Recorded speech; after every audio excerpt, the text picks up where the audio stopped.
Perhaps no act epitomized soul music as the secularization of gospel more than this duo.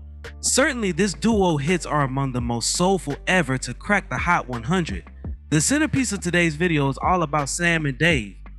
Now, before we start, let's be sure to leave a like on the video, subscribe to the channel, and push that notification bell to be sure you won't miss out on any more content. Now, without further ado, let's cue that intro.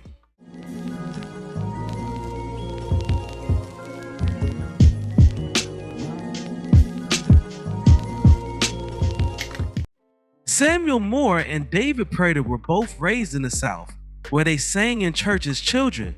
During the 50s, they performed in soul and R&B clubs before meeting each other in 1961 at the King of Hearts Club in Miami.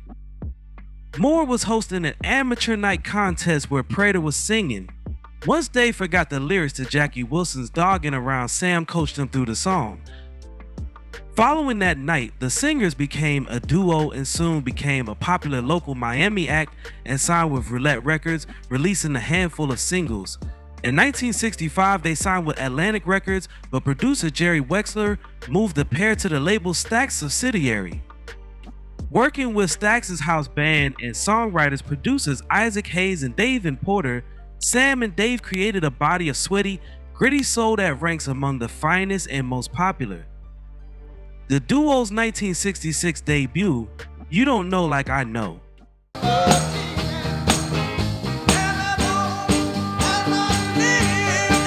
kicked off a series of top 10 R&B hits that included Hold On, I'm Coming,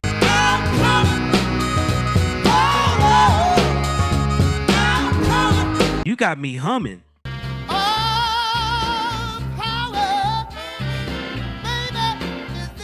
When Something Is Wrong With My Baby, And if I know that she was Soul Man, coming, I was so man.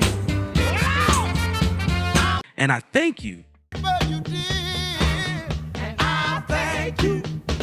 If you took your love, Nicknamed Double Dynamite, Sam and Dave became famous for their energetic, infectious live performances during the late 60s, which complemented the overall high quality of their studio work. However, the duo's career began to unravel in 1968 when Stax's distribution deal with Atlantic ended.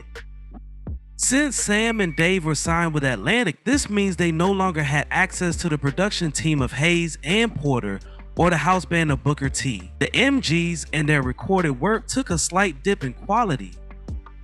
Though the switch of labels was unfortunate, what really caused the duo's demise was their volatile relationship.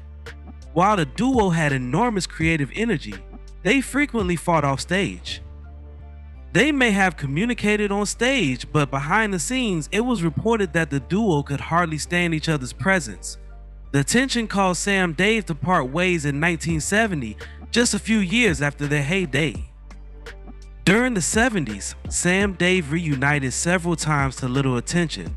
At the end of the decade, John Belushi and Dan Aykroyd's Blues Brothers routine, which borrowed heavily from Sam Dave and sparked a resurgence of interest in the duo, and the pair performed a number of concerts during 1980. However, their personal animosity had not faded, and they separated after a performance on New Year's Eve 1981. For the next few years, Prater toured as Sam Dave with vocalist Sam Daniels. During the mid-80s, Moore revealed the sources of the duo's tensions in a series of interviews. He disclosed that he had been addicted to drugs during the 70s. Prater was arrested in 1987 for selling crack to an undercover policeman. A year later, he sadly passed away in a car accident. Moore continued to perform sporadically, most notably on Bruce Springsteen's 1992 album Human Touch. Sam and Dave crossover charts appeal, which includes 13 straight appearances and 2 top 10 singles, which helped to pave the way for the acceptance of soul music by white pop audiences. Their song Soul Man was one of the first songs by a black group to top the pop charts using the word soul, helping define the genre. Sam and Dave are inductees in the Rock and Roll Hall of Fame, the Vocal Group Hall of Fame, the Memphis Music Hall of Fame, in the Rhythm Blues Music Hall of Fame. In 2019, they received the Grammy Lifetime Achievement Award. Now, before we go, I have a question for you all. What is your favorite song from Sam and Dave?